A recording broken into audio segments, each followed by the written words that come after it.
Hi, I'm Rita Savasco from Rooted in Language. Today I'm answering a question that came in through our Rooted community.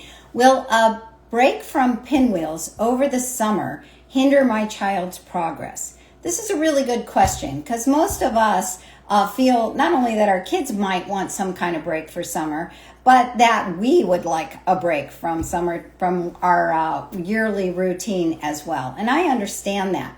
So first of all, I just want to say, we at Rooted in Language and professionals who work with kids in reading and writing across the nation do not want kids taking a complete break from reading and writing over the summer. And what I would like you to think about is think about this in terms of exercise. You wouldn't want your kids to take a break from all physical activity in the summer, right? You would want them to keep up their muscles. You want them to still be strong. In fact, you might want them to have more opportunity for that this summer. You might feel like that conflicts. But actually, these are all important skills. They're all important body skills, right? Our muscles and our brain muscles are the same. We're either building those muscles, we're maintaining the strength they currently have, or we're not using them and we're losing that muscle tissue, right? So I want you to think about how many days would I want my kids sitting on the couch before I'd say, hey, let's go do something physical, right? Not many. So think of the break time in that same way.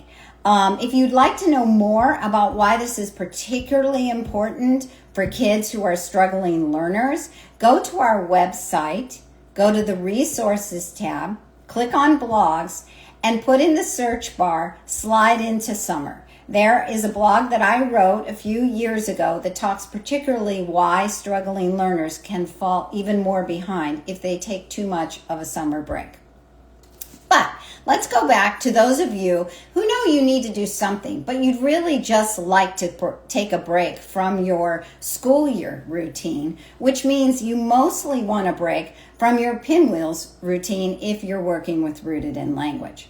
So another rule of thumb is, thinking about that exercise analogy, I like to have kids doing some reading and writing still about 4 to 5 days a week. It might not look the same, but I want them doing something. You can be creative in what the activity is you're doing, but be sure you fold reading and writing into the activity, especially if you can do it in more natural ways. So if we decide, hey, we're all going to cook dinner together, or we're all going to make some wonderful dessert or make a picnic, then I might have kids doing as much reading as they can from a recipe. I might have them doing some writing of the grocery list. So there are ways you can be creative and still keep them reading and writing every day. But I also, if kids are at the stage where they need to be practicing with controlled text, I want them having some definite controlled text reading time. I want them sitting down and reading out loud to me. If we're doing shared reading time, then they're doing some of the reading with me. But again, we're doing it out loud. We're doing it together. We have some designated times. You can link this to a library program. A lot of us use the incentives of library programs for the summer. You just want to pick your books carefully so it's at the level that your child can be successful with.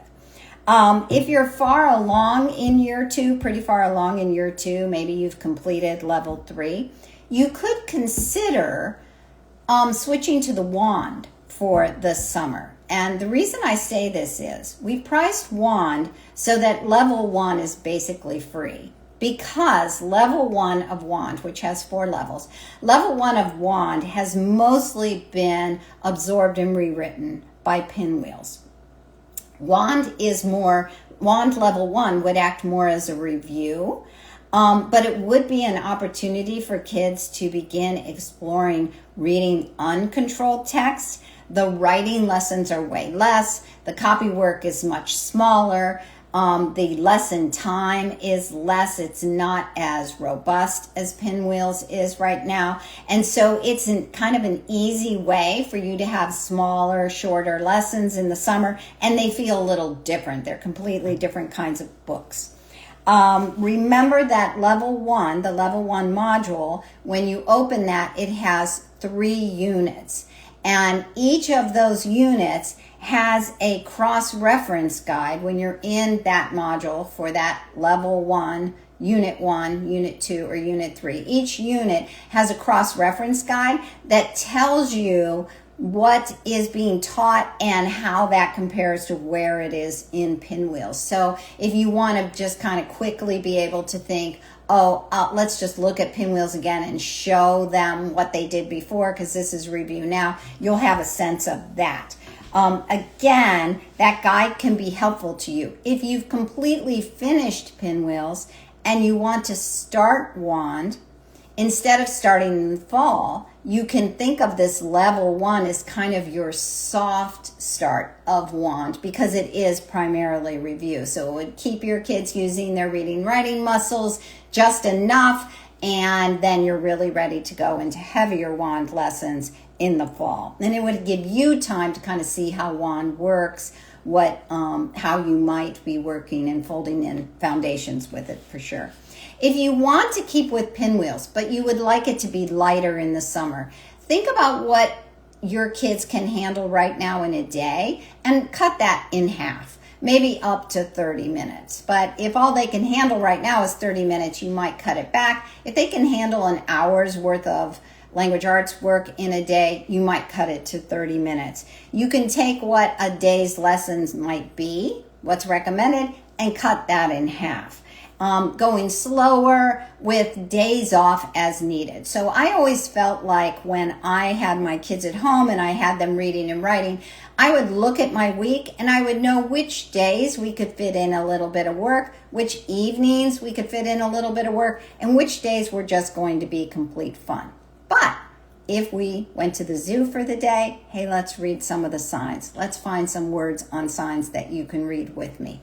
So these are all ideas for summer. Summer's such a great time. I can remember we would be laying out picnic blankets in the backyard and doing read-alouds while we had picnics. So many great things, but my kids often would have notepads in the car, and sometimes when we went places, we'd be jotting some notes. They just got used to that idea that they might actually be writing on the go. So I hope you have a great summer, fun thinking about what this will look like. Bye.